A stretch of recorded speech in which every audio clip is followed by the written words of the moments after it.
The apartment was too quiet. Ethan stood at the floor-to-ceiling windows, with the city spread out beneath him like a living circuit board, bright and indifferent. One hand rested on his stomach, not because he needed to, but because his body kept reaching there, as if to confirm the truth for him. 14 weeks. The doctor had said 14 weeks at the last appointment. Cash paid at a clinic 30 minutes outside the city, where nobody asked for a last name twice. His phone sat on the counter, Julian's text still glowing. "We're going to make you into something they can't fight. A symbol." Ethan didn't want to be a symbol. He wanted to be a person who got to keep his own life. He wanted to put his feet up after work, complain about studio lighting, eat something that didn't turn his stomach, and fall asleep with his hand on the small, stubborn miracle inside him. He wanted to be left alone with his child and whatever dignity he had left. But dignity was a luxury the Park family had decided he didn't deserve. His laptop was open to the email from Park Family Legal Services. He had read it so many times, the words had stopped looking like language and started looking like instruments. Paternity verification, designation disclosure protocols, bonding status assessment, medical history review including suppressant usage and heat cycle documentation.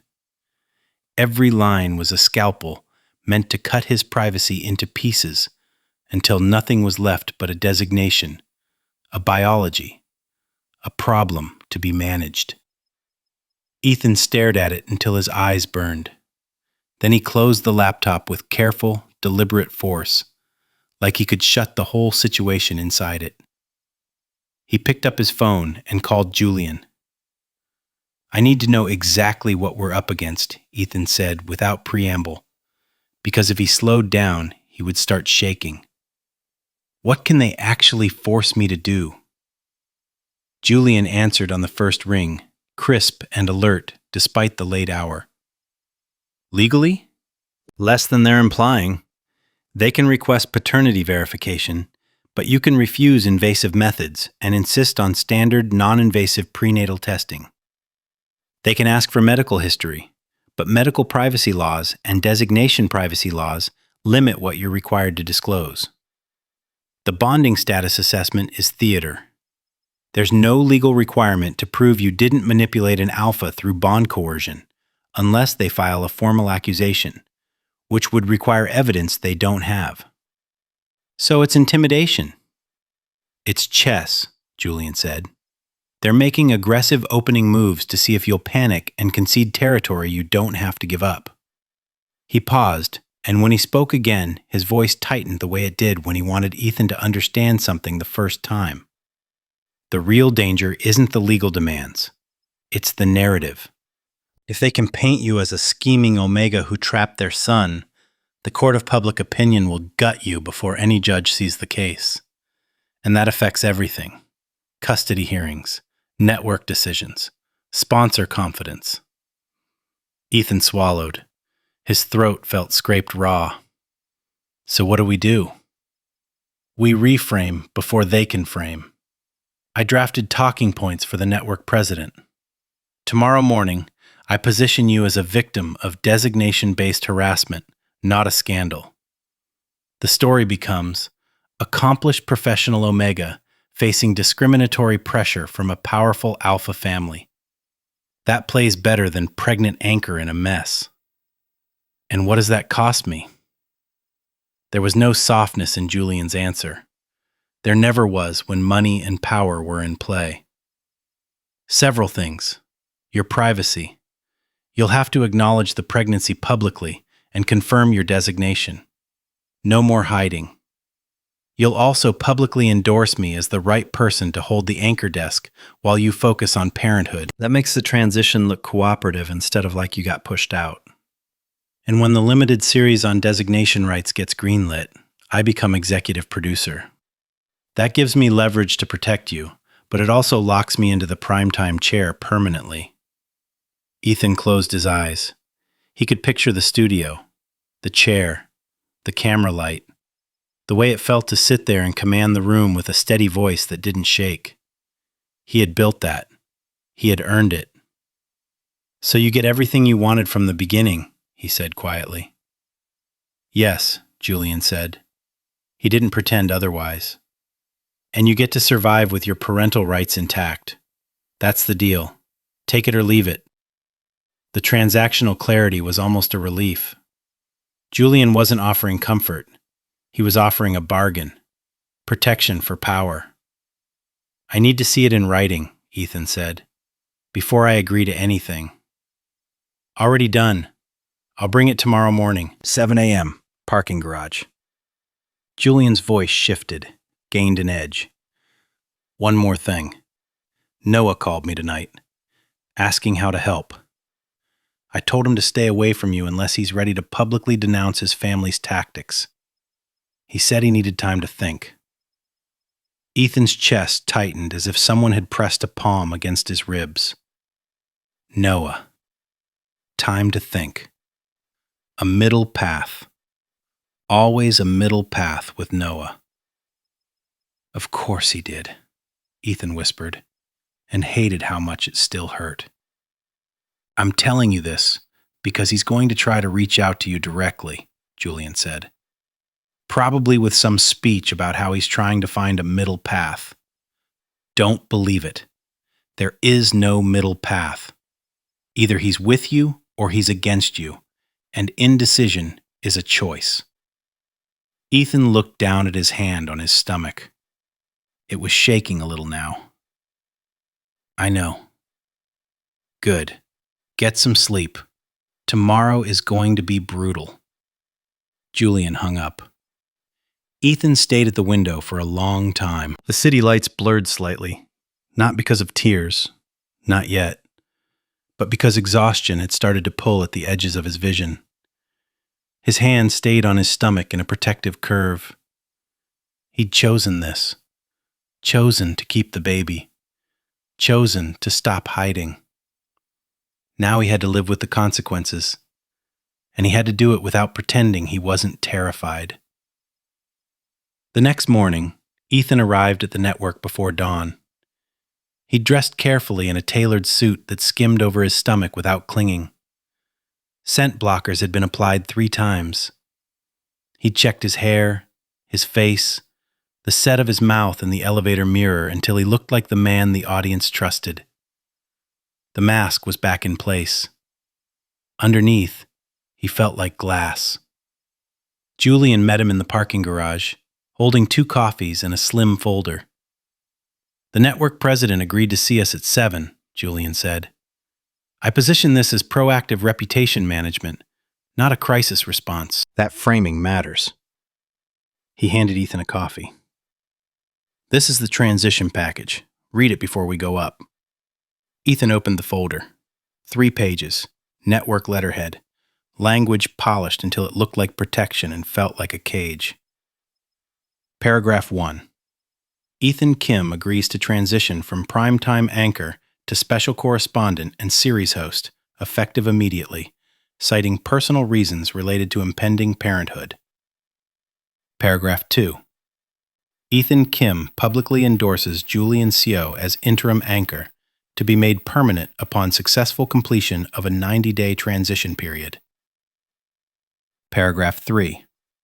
Any future designation rights programming produced by Westbridge News will be executive produced by Julian Seo, with Ethan Kim serving in an on-air capacity only. Paragraph 4. Ethan Kim agrees to cooperate fully with network legal counsel in responding to any third-party claims related to his pregnancy or designation status. "This gives you everything," Ethan said quietly. "The chair, the series, editorial control."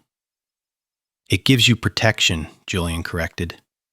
"The network won't throw you to the Park family wolves if you're actively cooperating with a structured transition. Paragraph 4 means their legal team has to defend you, not just the network's reputation. It also means I can't speak freely. I can't challenge the network if they decide to cut me loose later." "Correct." Julian's face was unreadable. "But you'll still have a platform. You'll still have income. And most importantly, you'll still have leverage when the custody fight gets ugly. Because it will get ugly. Ethan read it again, slower this time. His hand stayed steady, but nausea rose and fell in his throat like a tide. This was the price.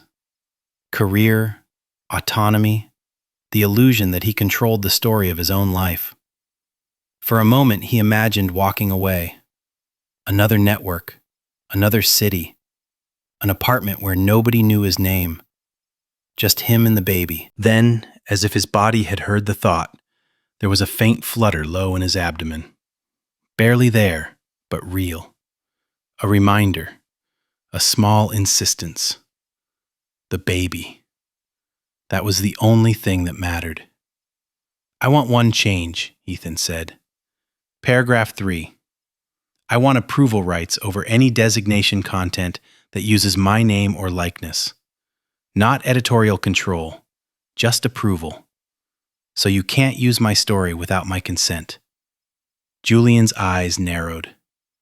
That limits my flexibility. It protects me from being turned into a commodity.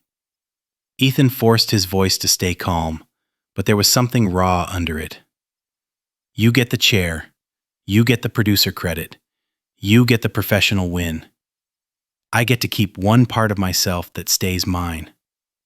Julian studied him for a beat, then nodded once. Fair enough. I'll add the language. Anything else? Ethan wanted to ask for more. Wanted to demand a guarantee that Noah's family couldn't reach him. Wanted to demand that Noah stop being a coward. Wanted to demand a life that hadn't been ripped open. But there were no guarantees. Only choices. No, Ethan said. Let's do this. Julian pulled out a pen and wrote in the margin of paragraph 3, subject to E. Kim's approval for use of name/likeness in designation content. He initialed it and handed the pen to Ethan.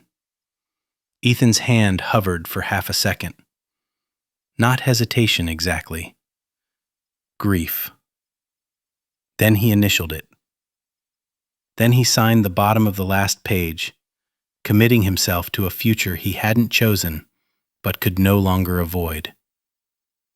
Julian tucked the folder under his arm. The network president is waiting. Your statement goes live at 9, coordinated with a press release expressing full support. After that, there's no going back. I know. They rode the elevator in silence. Ethan watched the numbers climb and felt his heartbeat climb with them. The meeting with the network president was clinical and efficient. Ethan delivered his pre-approved statement with the same controlled precision he brought to the anchor desk. He endorsed Julian with polished sincerity because the script required it, because the deal required it, because survival required it.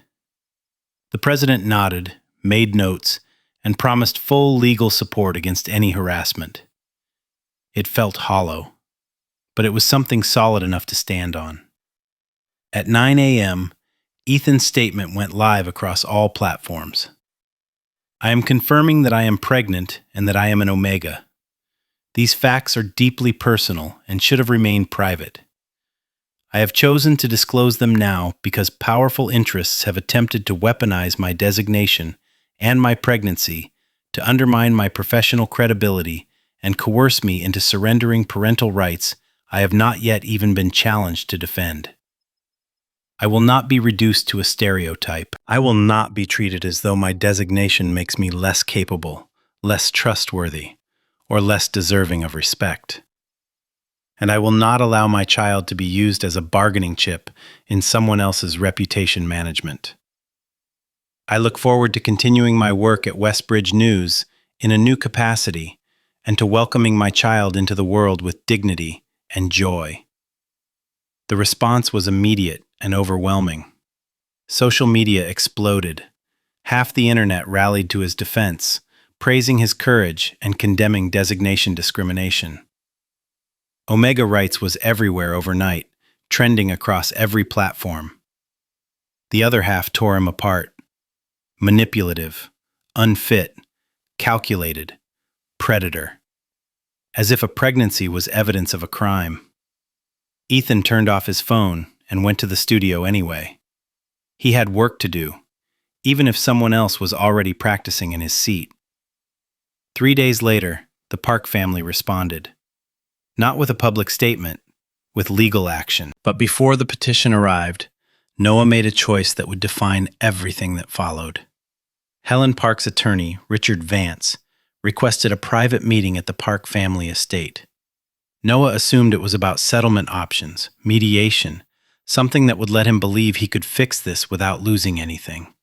He should have known better. The meeting took place in Helen's study, a room built to make people feel small. Floor-to-ceiling bookshelves, an antique desk that looked like it belonged to a robber baron. Helen sat behind it, posture perfect, expression neutral. Vance sat beside her, leather portfolio open. Noah sat across from them, shoulders tight, hands clasped, like a boy called in for punishment. "Thank you for coming," Vance began, warm and reasonable. "We wanted to discuss the current situation and explore options for resolution that serve everyone's interests, particularly the child's." "I'm listening," Noah said carefully. "The primary challenge we're facing is information gaps," Vance continued. "Mr. Kim has been understandably private about his medical care, but in order to structure a fair custody arrangement, we need to understand the timeline and circumstances. We don't have confirmation of where he's receiving prenatal care, which makes it difficult to verify he's getting appropriate support." Noah shifted. "He's getting good care. He's being responsible." "I'm sure he is," Vance said smoothly. "But without specifics, we're working blind, which leads to misunderstandings and worst-case assumptions. If we had basic information, we could approach this more cooperatively." Helen spoke for the first time. Cool, measured. "We're not asking you to violate Ethan's privacy, Noah. We're asking you to help us help him. If we know he's in good hands medically, we can focus on other issues. If we don't know, we're forced to assume the worst." "What kind of information are you asking for?" Noah asked. Warning bells starting to ring, too late and too softly. "Simple things," Vance said. "Where is he receiving care? Is it a reputable facility? When did he stop taking suppressants? We're not asking for full records, just enough to demonstrate he's approaching this responsibly." Noah thought about Ethan, pale and stubbornly upright, insisting he was fine even when he wasn't. He thought about Ethan's quiet admission that he'd gone off suppressants after the holiday party, not as a trap, but as an act of control over a body the world had always treated as public property. "He's going to a clinic called Riverside Wellness," Noah said slowly. "About 30 minutes outside the city. They specialize in omega prenatal care, so he's in good hands." Vance wrote it down. "And when did he discontinue suppressants?" "After the holiday party, late December." Noah hesitated. "He said he wanted to make his own choice, that it wasn't about me or getting pregnant. It was about taking control of his own body." "Of course," Vance said, still writing. "That's very helpful context. It shows he was making informed decisions." Helen nodded, satisfied in a way that didn't look like relief. "This is exactly the kind of information that will help us present a reasonable case for cooperative co-parenting. Thank you, Noah." The meeting ended quickly after that. Noah left with the uneasy feeling of someone who had handed over something precious and only realized it once it was gone. He called Ethan on the drive home. It went to voicemail. "Ethan, it's me. I just had a meeting with my family's attorney. I think I said things I shouldn't have. Call me back, please." Ethan didn't call back. 2 days later, Noah learned exactly how his words had been used. Ethan was served at work in front of cameras and colleagues. A process server handed him an envelope and walked away. Inside was a petition for emergency interim custody evaluation, filed in family court, requesting immediate appointment of a court-appointed child advocate and mandatory psychological assessment of both parents due to concerns about parental fitness and potential designation-based manipulation. The filing included sealed attachments Ethan's attorney would need a court order to access. The public summary was damning enough. Concerns regarding respondent's history of suppressant discontinuation without disclosure to partner. Respondent's failure to inform partner of omega status prior to conception. Questions about respondent's emotional stability and capacity for appropriate bonding, given documented workplace stress and recent professional upheaval. Every line was built to make him look unstable, deceptive, unfit. Ethan sat in his former office, now a temporary workspace that smelled faintly of someone else's cologne. His hands shook as he stared at the pages, fury and fear colliding until his body couldn't decide which to feel first. Julian appeared in the doorway. "I saw the server. What did they file?" Ethan handed him the petition without a word. Julian read it, expression darkening. "This is intimidation. They're not trying to win custody at 14 weeks. They're trying to make you so afraid of losing that you'll settle on their terms." "It's working," Ethan said, and hated the honesty of it. "No." Julian's voice went hard. "It's not. We file our response alleging harassment. We demand penalties for filing a frivolous emergency petition with no basis in fact. You haven't endangered anyone. They're weaponizing the court system to punish you for refusing to be controlled." "And what if the judge believes them?" Ethan's voice cracked on the last word, and he swallowed it down like poison. "Then we appeal, and we make it so public, so ugly, that every family court in the state thinks twice before letting rich families abuse omega parents with impunity." Julian leaned against the desk. "But it won't come to that. Their case is garbage and they know it. This is how they break people. Don't let them break you." Ethan wanted to believe him, but fear sat heavy in his chest, pressing on his lungs. That afternoon, Ethan's attorney called with worse news. "I've been reviewing what we can see through the court process. One of the sealed attachments is a detailed timeline of your suppressant prescription history, including the exact date you stopped refilling. They also have the name and location of the private clinic where you had your first appointment." Ethan's blood turned cold. "How did they get that? Those records are protected." "Someone gave them the information," the attorney said grimly. "Someone who knew both details. The only people who would know the clinic location and the suppressant timeline are you and anyone you told directly." Ethan's mind raced back through conversations, through nights that had felt intimate and safe. He had told Noah. He had trusted Noah with pieces of his private life, because love made you reckless with your own safety. "Noah," Ethan said flatly. The name tasted like betrayal. It had to be Noah. "You need to confirm that before you confront him," the attorney warned. "But yes, that's my assumption." Ethan ended the call and sat very still, one hand moving to his stomach again. The baby shifted faintly, as if reminding him that he could not fall apart. Not now. That night, Noah showed up at Ethan's apartment. Ethan let him in because a part of him still needed to hear Noah say it out loud, needed to see Noah's face and decide what was real. "I got your attorney's message," Noah said immediately, voice strained. "About the sealed attachments." "Ethan, I swear I didn't know they were going to use that information in court filings." "But you gave it to them." Noah flinched like he'd been struck. "I mentioned it to our family attorney. He said he was exploring mediation options, trying to find a quiet resolution that would protect everyone's interests. He asked where you were getting prenatal care so he could verify you were being responsible. I told them the clinic's name and where it was, and I told them you stopped refilling suppressants after the holiday party. I thought he was genuinely concerned. I thought sharing basic information would help smooth things over. You thought wrong. Ethan's voice was calm, which scared him. Calm meant he was going numb. I know that now, Noah said, desperation spilling over. I know I should never have trusted him. I know I should have asked you first, but I was trying to help. By giving them ammunition? Ethan's composure cracked, just enough for pain to show.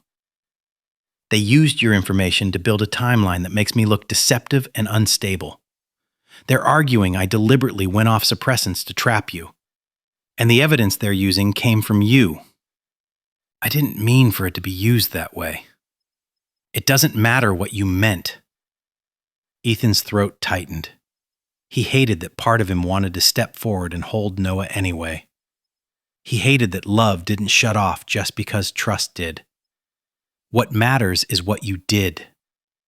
He walked to the door and opened it, hand shaking on the handle. Noah stared at him, eyes wet. Ethan, please, let me fix this. I'll talk to the attorney. I'll demand they remove that information from the filing. You can't unring that bell, Ethan said, voice rougher now. They've already rung it. Loud. I love you, Noah said, voice breaking. I love our baby. I just need more time to figure out how to stand up to my family without losing everything. The words hit Ethan like a bruise. More time. Always more time. As if Ethan hadn't already been paying for Noah's hesitation with his own blood and reputation. No, Ethan said, but there was grief in it, not cruelty. You don't get more time. You've had months. You've had chances. Every time it mattered, you chose your family's comfort over my safety. This was the last time. Noah's face crumpled. I am choosing you. I'm here. I'm trying. Ethan swallowed hard. Trying isn't enough when the consequences land on my body. His hand drifted to his stomach, protective, involuntary. Leave. Don't come back unless it's through lawyers. We'll handle custody through the courts. But you and me? I can't do this anymore. Noah stood in the doorway, shaking, as if he wanted to argue and knew he had no ground. Finally, he left. Ethan closed the door, locked it, and slid down to the floor. His breath came in uneven pulls. He pressed his forehead to his knees, one hand on his stomach. It's okay, he whispered, voice breaking. We're okay. I've got you. I've got you. Saying it didn't make the loneliness hurt less. It just gave the pain somewhere to go. The next 2 weeks blurred into legal meetings, court filings, and carefully managed public appearances that left Ethan feeling like he was living inside a glass box. His attorney filed the response Julian promised, alleging harassment and demanding penalties. The Park family responded with more sealed material. The court-appointed child advocate was assigned, a beta woman in her 50s named Dr. Catherine Mills. Decades of experience, a reputation for neutrality that always seemed to favor the party with less visible emotion. The interview took place in a bland office with beige walls and furniture designed to be uncomfortable without looking hostile. Doctor. Mills sat across from Ethan with a legal pad and a clinical expression that made his skin crawl. Thank you for coming in, Mr. Kim, she said. This evaluation is standard procedure in contested custody situations.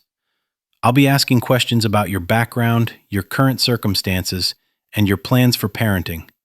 Please answer as honestly and completely as possible. Ethan nodded, hands folded neatly in his lap, posture perfect. He hated himself for the performance and needed it anyway. Let's start with your designation history. When did you first present as Omega? In college. I was 19. And how did you manage your designation in a professional context? I went on suppressants immediately and maintained them throughout my career. I used scent blockers.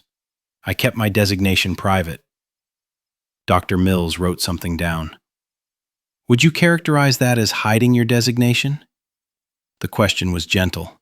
The intent was not. Ethan forced himself to breathe before answering.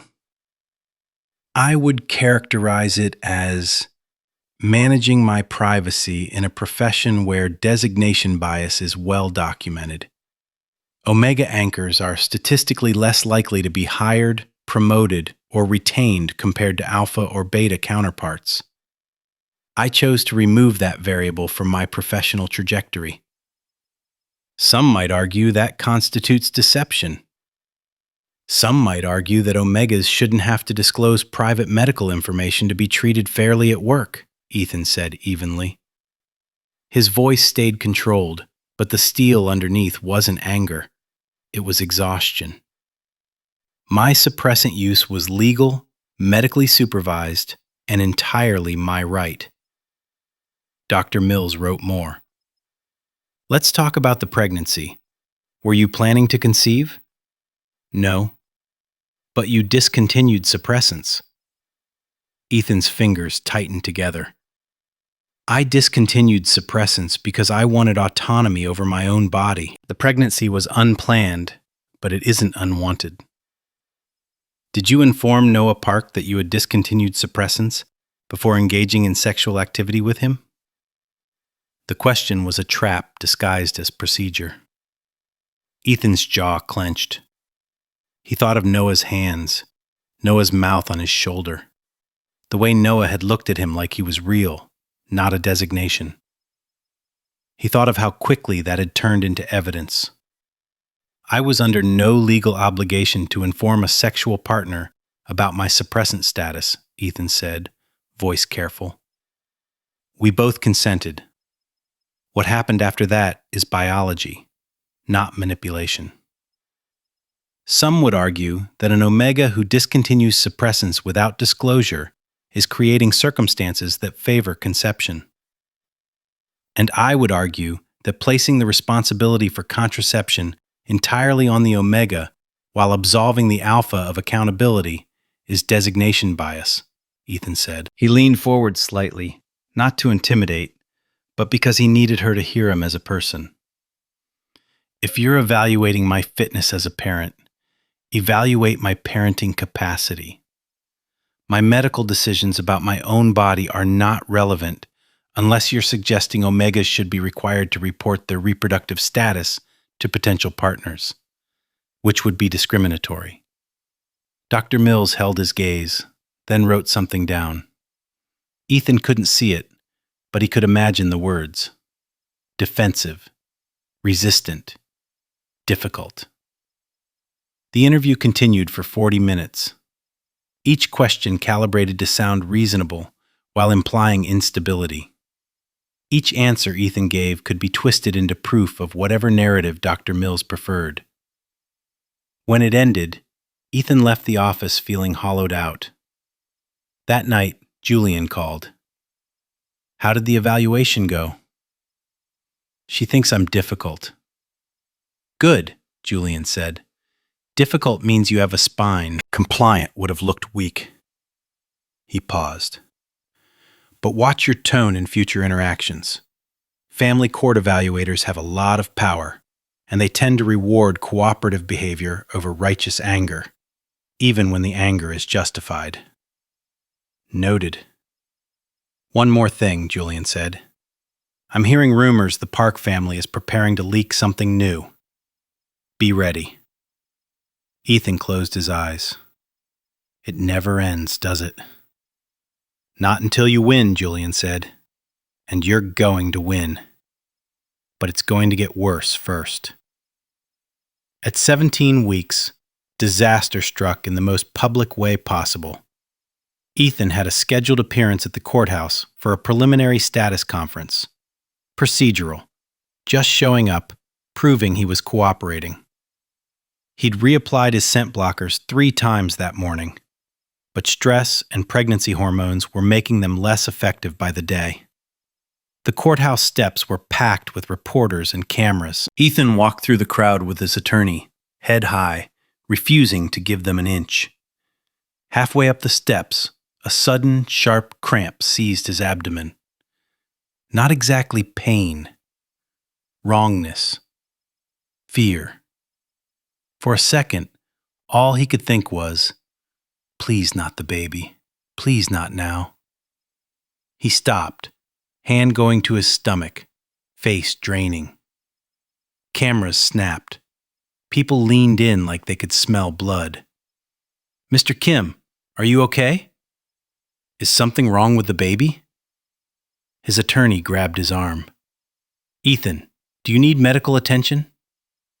"I'm fine," Ethan managed, but his voice was shaky, and he hated that the truth was that he wasn't sure. His scent blockers were failing, stress overwhelming the chemical barrier. Anyone with a sensitive nose could catch the sharp edge of omega distress. He made it to the top of the steps, but the moment had already been captured. Within 2 hours, the narrative shifted. Omega anchor's health scare raises questions about parental fitness. Ethan Kim appears unstable during court appearance. Sources close to Park family express concern for unborn child's safety. The language was coordinated, too precise to be organic. Omega instability, emotional volatility, unfit under stress. It echoed Dr. Mills's questions like someone had turned her notes into headlines. Ethan sat in his attorney's office reading the coverage, hands shaking with rage and humiliation. "They're using a cramp," he said, voice breaking. "A normal pregnancy thing, and they're framing it like I'm falling apart." "I know," his attorney said. "This is what they do. They weaponize a human moment. We need to respond immediately with a statement from your doctor, confirming the pregnancy is progressing normally. That gives them more information about my medical condition. Not doing it lets them control the narrative unchallenged." Ethan closed his eyes. He could feel his heartbeat in his throat. He'd thought he understood how bad this could get. He'd been wrong. This was the moment he truly believed he might lose everything. Not just his career, not just his reputation, his child. He pressed both hands to his stomach and waited until the baby moved, a small flutter that steadied him. "Get the doctor's statement," he said quietly. "Do what we need to do." That night, alone in his apartment, Ethan allowed himself to break. He cried until he couldn't cry anymore. Then he washed his face, drank water that tasted like metal, and made a list. Because he wasn't done fighting. He was just getting started. The preliminary hearing happened 2 days later. Ethan arrived early, dressed impeccably, scent blockers reinforced with an extra application that made his skin itch. His doctor's statement had been filed with the court, confirming the pregnancy was progressing normally, and the courthouse incident had been a minor, non-concerning muscular cramp. The Park family's legal team was already there. 3 attorneys in expensive suits and Noah's mother, Helen Park, who looked at Ethan like he was something she'd scraped off her shoe. Noah was there too, sitting behind his family's attorneys. He looked like someone who had been placed there, not someone who had chosen it. Ethan didn't look at him, because if he did, he might break in front of everyone. The hearing was closed to the public, but the hallway outside was packed with reporters. Inside, the judge was a beta woman with a skeptical expression that didn't soften for anyone. The Park family's lead attorney delivered an opening argument designed to paint Ethan as deceptive, manipulative, unstable. Ethan's attorney responded with controlled fury, pointing out that every allegation was either factually incorrect or legally irrelevant. The judge held up a hand. I've read the filings. Let's focus on facts. Mr. Kim, are you willing to undergo standard, non-invasive paternity testing? Ethan stood. His knees wanted to shake. He didn't let them. Yes, Your Honor. Are you willing to participate in a custody evaluation if and when Mr. Park formally establishes paternity and petitions for custody rights? Yes, Your Honor. After the child is born and through a neutral evaluator, not one selected by the Park family's legal team. The judge nodded. Reasonable. She looked down at the petition, then up at the Park family's attorneys. I'm troubled by the fact that Mr. Park himself is not a party to this filing. You're appearing as interested parties on behalf of the unborn child, but grandparents do not have standing to file emergency custody petitions for unborn children. This appears to be an attempt by family members to control an unborn child, which is not a recognized basis for emergency intervention. Helen Park's attorney stood. Your Honor, we're acting to protect the child's interests when the father is being prevented from exercising his rights. Is Mr. Park being prevented from exercising rights he does not yet have? The judge asked dryly. From where I'm sitting, Mr. Kim has been cooperative with reasonable requests. He has agreed to paternity testing. He has agreed to participate in proper custody proceedings after birth. What he has refused to do is surrender medical privacy and parental authority to people who have no legal standing to demand it. The judge flipped a page. I am dismissing this emergency filing for lack of standing.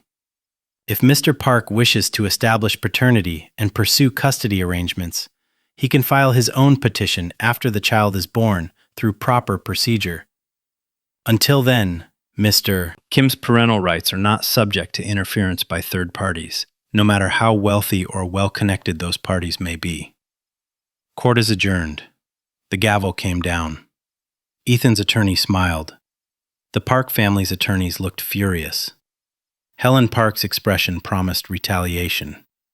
Outside, Ethan delivered a brief statement to the press. His voice was steady. His hands were not. The court has affirmed what I've said from the beginning. I am this child's parent. My designation does not make me unfit, and I will not be intimidated into surrendering rights I have not been legally challenged to defend. Thank you. He walked away before they could ask questions.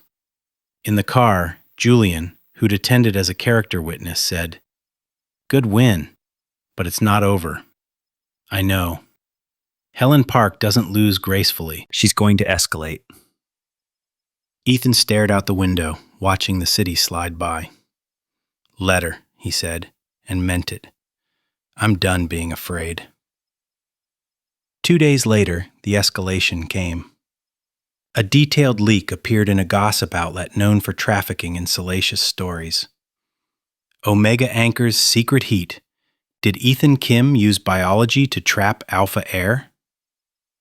It was vicious without ever technically accusing him of a crime.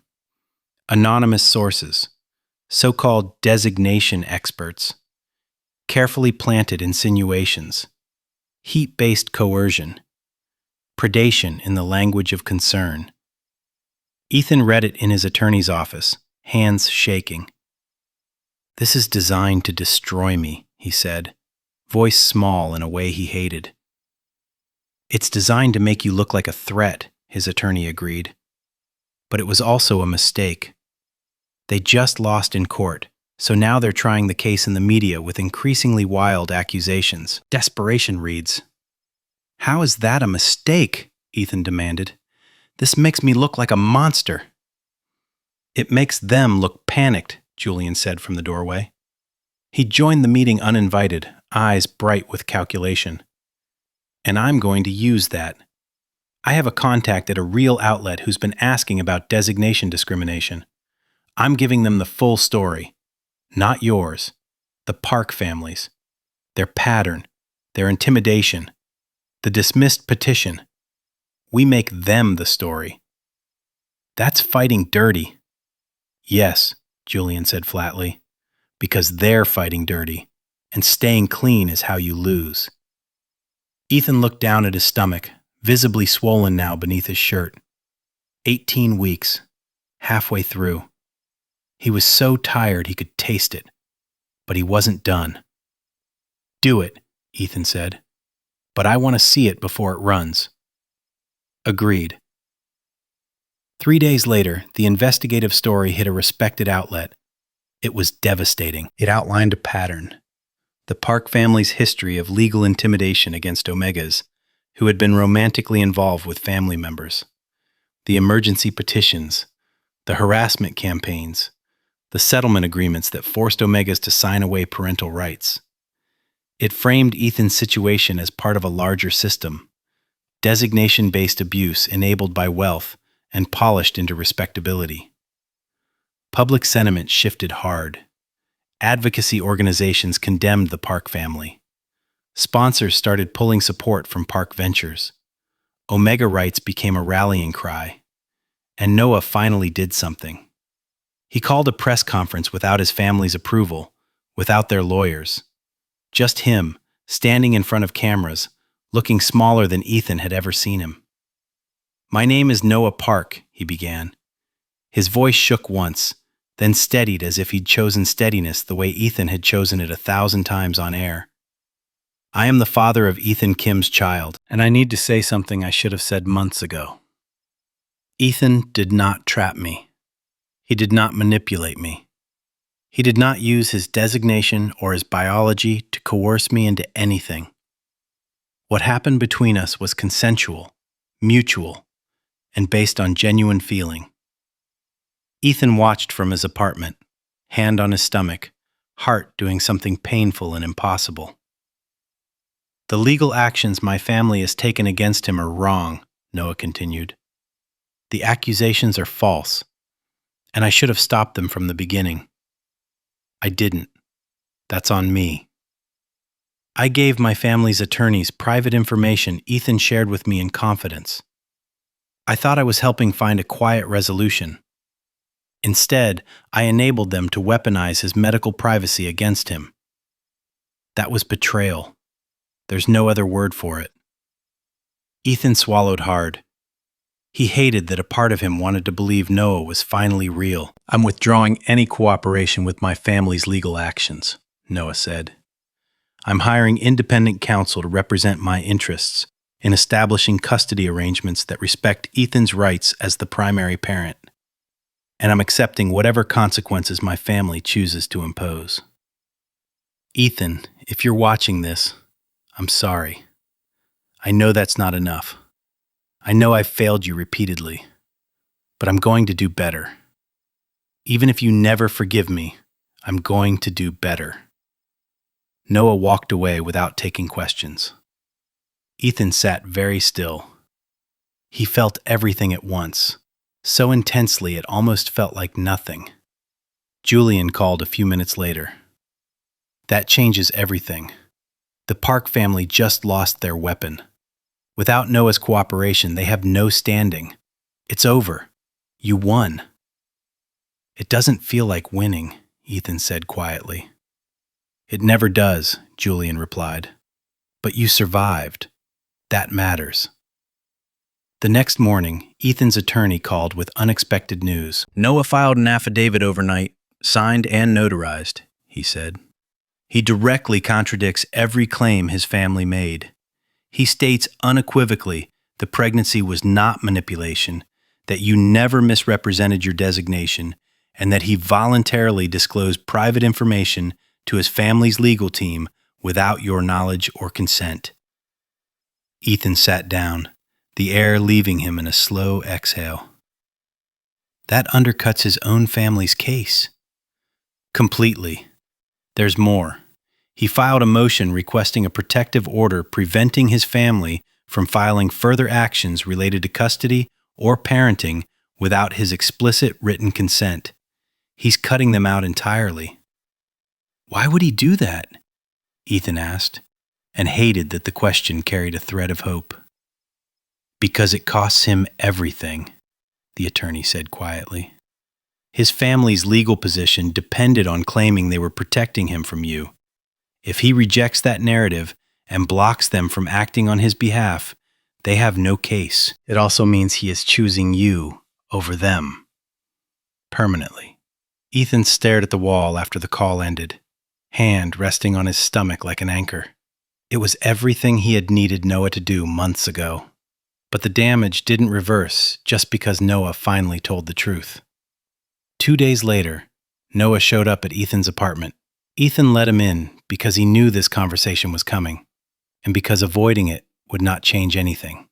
Noah looked exhausted, stripped down, as if the armor of his name had been taken away and all that was left was the man underneath. "My family cut me off," Noah said without preamble. "Financially, professionally, socially.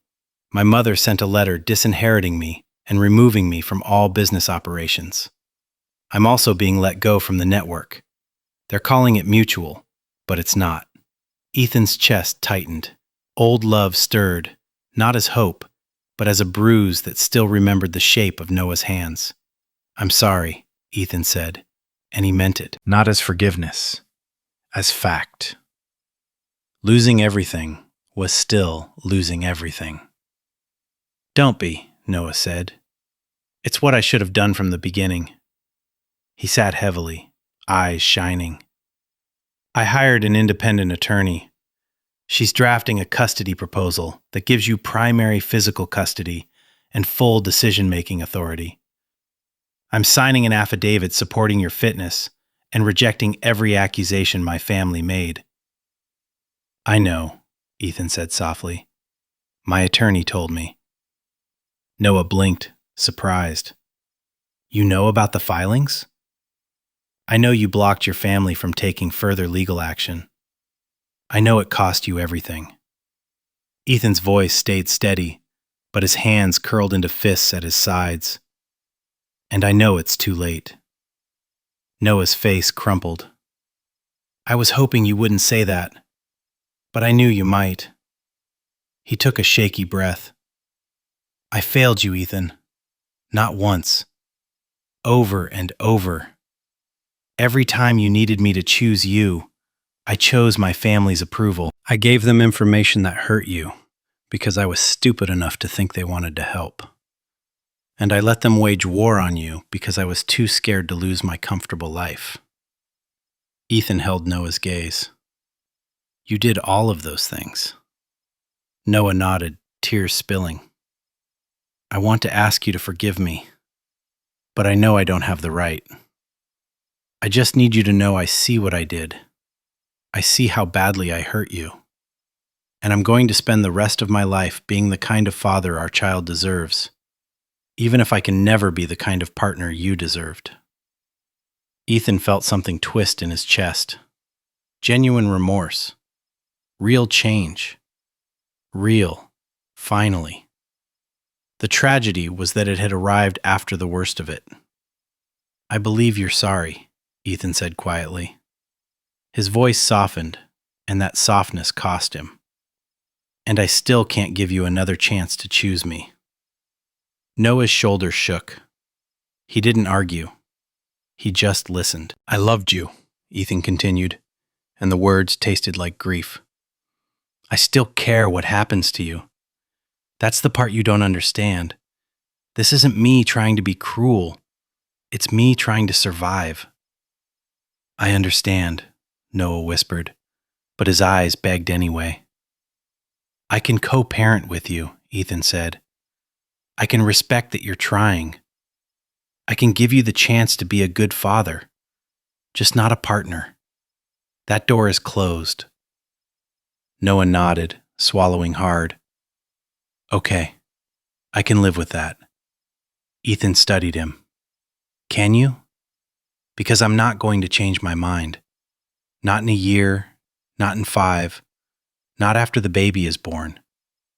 I need you to accept that now, so you don't resent me later." Noah wiped his face with the back of his hand. "I can live with it," he said. "I'll have to." They sat in silence for a moment. It was the kind of silence that used to feel safe between them. Now it felt like a distance neither of them could cross. Then Ethan reached for a folder on the table. His hand trembled as he handed it over. "These are the boundaries I need for co-parenting," Ethan said. "Read them." Noah took the folder like it was fragile. Ethan spoke while Noah read, voice steady, careful. "All communication goes through a shared parenting app.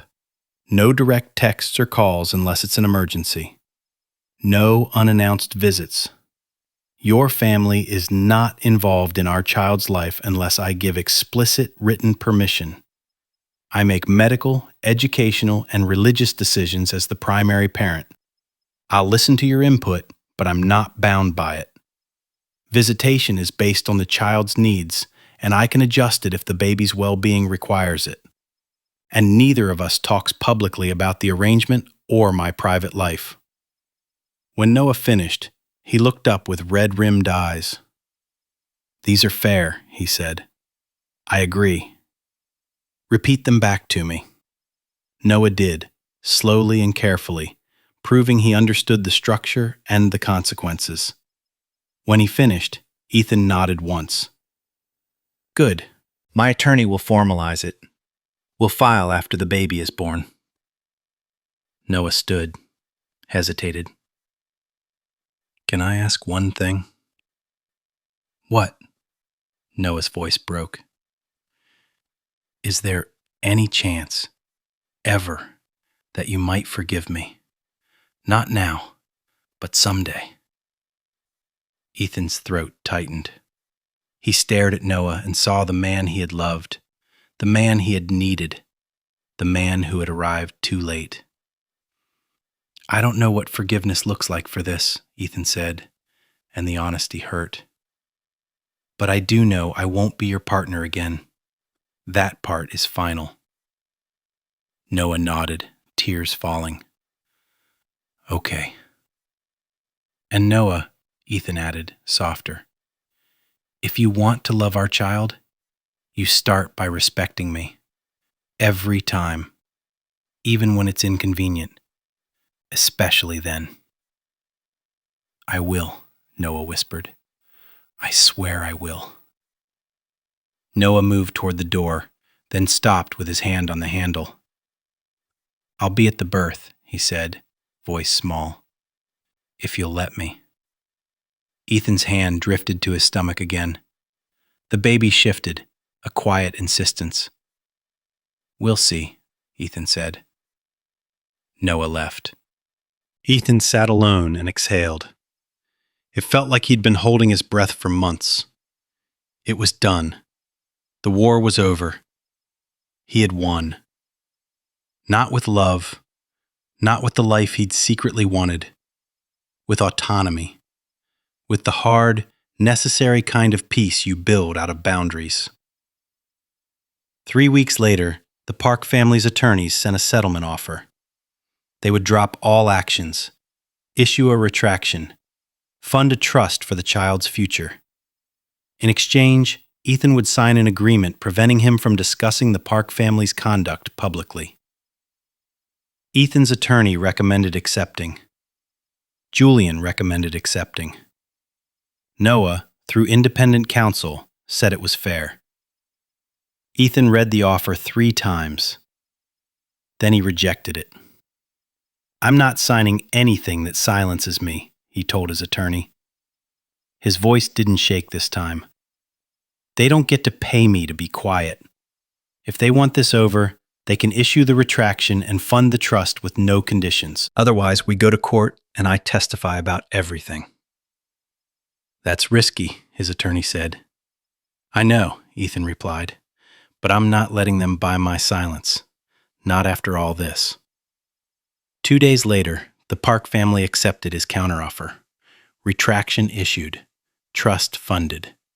No silence agreement. Ethan won. Completely. At 22 weeks, Ethan went to a prenatal appointment alone.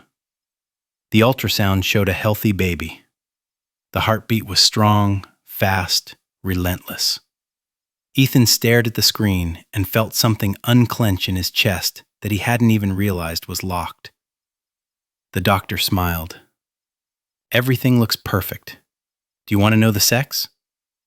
Ethan hesitated, then shook his head. No, I'll wait. That's fine, the doctor said warmly. You're doing great. Keep it up. Ethan left with an ultrasound printout and held it carefully in both hands on the elevator ride down, like it could break if he gripped too hard. At home, he put it on the refrigerator, a small promise of the future. That night, Julian called. The network approved the limited series. You're host and I'm executive producer, as agreed. It's not the anchor chair, but it's a way back. Ethan stared at the ultrasound on the fridge. I'll take it. Good.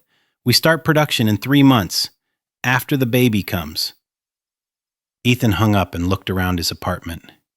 The half-assembled crib in the corner, the stack of baby books he kept pretending he didn't need, the paint swatches on the counter. He'd lost the anchor chair, lost the perfect image, lost the relationship he'd hoped would become a home. But he'd gained himself in a way he had never been allowed to have before. On a quiet Sunday at 24 weeks, Ethan painted the nursery walls a soft gray. The roller moved in smooth strokes, back and forth, like breathing. His phone buzzed. Noah, through the app. Thinking about you and the baby. Hope you're well. No need to respond. Ethan read it. His chest tightened, not with anger now, but with something gentler and sadder. He didn't respond. He set the phone down and went back to painting. Outside, the city hummed. Inside, Ethan felt something close to peace. He had survived, not because he was perfect, but because he stopped negotiating for basic respect. The baby kicked, sharp and decisive, like a tiny opinion. Ethan laughed under his breath, surprised by the sound. He rested one hand on his stomach. Okay, he murmured. I'm here. The future was uncertain. Co-parenting would be complicated. His career would never look the way it used to. But for the first time in years, Ethan wasn't afraid. Hope arrived quietly, not as a fantasy that someone would save him, but as the steady belief that he could save himself and still remain human. The nursery walls turned gray. The afternoon light shifted. And Ethan Kim, former anchor, Omega, soon-to-be parent, kept painting a future that belonged to him.